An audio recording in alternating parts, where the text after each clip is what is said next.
Good evening. আজকে দেখাবো কয়েকটা আর্মস, বেস্ট এবং ব্যাকের এক্সারসাইজ। বসে পড়বো, ফার্স্ট বসে পড়বো আমরা। ওকে, আগে প্রথম ব্যাকের এক্সারসাইজটা করে নেব। শুধু ব্যাক এক্সারসাইজ উইথ আর্মস।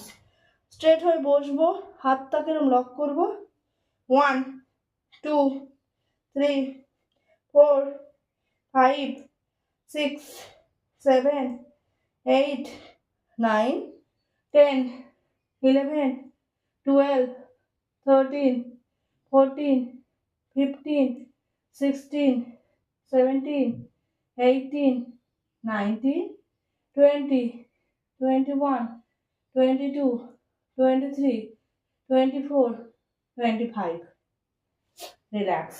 ওকে, এবার যেটা করবো